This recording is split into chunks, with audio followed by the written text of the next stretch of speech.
Scientific method is the primary tool used by researchers, whether it be in strictly scientific settings or social science settings. And it's usually thought of as sort of a logical progression of steps that you must follow from your research question all the way up through a scientific conclusion. But the truth is, the scientific method is very messy. Sometimes it's illogical, and oftentimes it's accidental. Many facts in science were discovered by accident.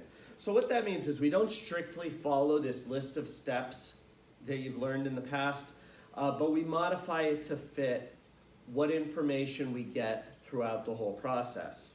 Now, scientific research includes both quantitative and qualitative data collection methods. What this means is you've probably thought or been told that in order to be scientific, you have to be able to measure it. Now, that's quantitative research. It relies on numbers or measurements. However, a lot of scientific research involves things that you can't measure, especially in things like the medical industry, psychology, and associated branches. So in these fields, qualitative research is very important. That means describing traits, characteristics, patterns of behavior, and using that to draw conclusions. It is just as valid as numerical research, but it looks very different when you put it into practice. Additionally, the controlled experiment may be the best way to study things in science, but to be honest, in the real world where things get messy, the controlled experiments are usually not very practical. What we end up using in science is not what you learned in the past as a controlled experiment, but some modification to it.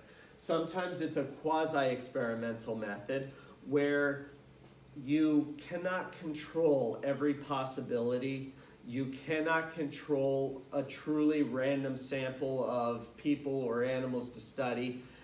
You basically study what's available to you. We also have things like field experiments. Field experiments are when you go out into nature and you conduct an experiment based on what's available to you in that setting. So again, you can't control the sample you're looking at, and you can't control all of the behaviors. You just study the phenomena as it is and do your best to either quantify it or describe it. And the last type, field studies. Field studies involve no experiment. Instead, conducting a scientific study of the environment itself and drawing conclusions from that. So we're not necessarily comparing anything. We're just studying what's there.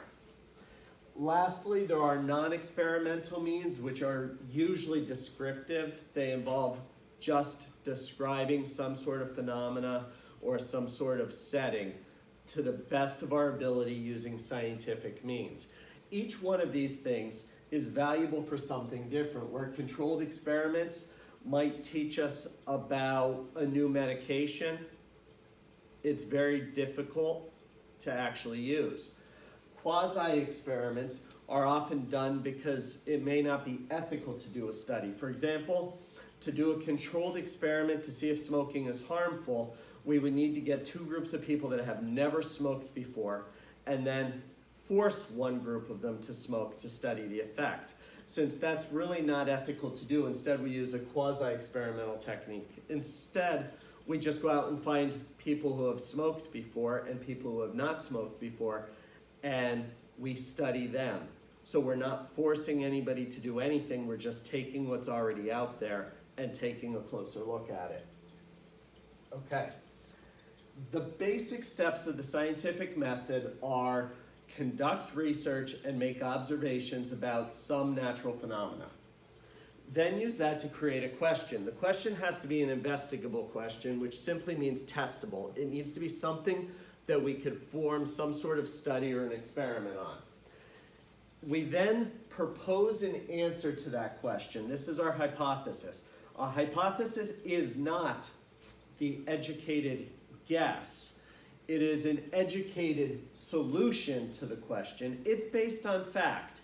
We haven't studied it in depth yet. We may not be right, but we based it on facts.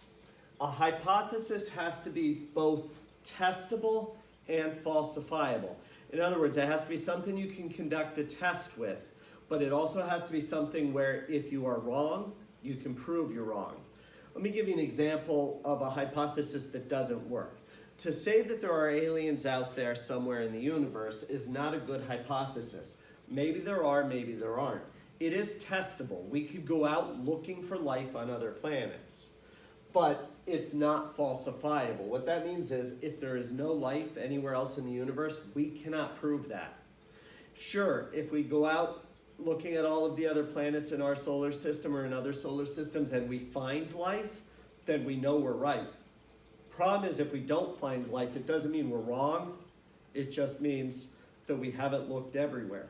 And it's not possible to look everywhere. So yes, we could test it. No, we cannot prove it wrong. Then our tests or experiments go back to our controlled experiments, quasi-experimental techniques, field studies, field experiments, non-experiments. And then we move on to our possible conclusions. What possible conclusions could we reach? Well, look at these three terms on this slide. You'll see a comparison of our hypothesis and then our possible conclusions, our theory or our law. Now remember, a hypothesis is the weakest form here. It's an explanation of something based on facts, but it hasn't been tested enough to say it's true or false. It's just our best proposed answer with the information we have. A theory and a law are both very similar. They're both very strong. They're both well supported by evidence. The problem is they have different purposes. A theory explains how or why something happens based on fact. A law makes a prediction about what should or what will always happen based on fact. So they're both based on fact, different purpose. A law is usually mathematical also. Now, looking at a few theories, you can understand the differences and similarities between them. For example, the theory of evolution simply says that over long periods of time, living things adapt to their environment through natural selection. In other words, the traits that are most favorable get passed on and propagated to future generations. Okay, so how does evolution happen? Through natural selection. That's the how and why. There is no law to explain evolution because there's no way of predicting exactly what will happen next. Likewise, if we look at the law of gravity, F equals G m1 m2 over r squared. What that tells us is if you know the masses of two objects and how far apart they are, you can mathematically calculate the force of gravity between them. It's a well-established law. The problem is there is not a complete theory of gravity. In other words, there's no full and complete explanation for why gravity exists. But it doesn't matter whether we understand why gravity is there. We know it's there and we can make predictions about how it will behave. So the theory and the law, both based on fact, they have very different purposes.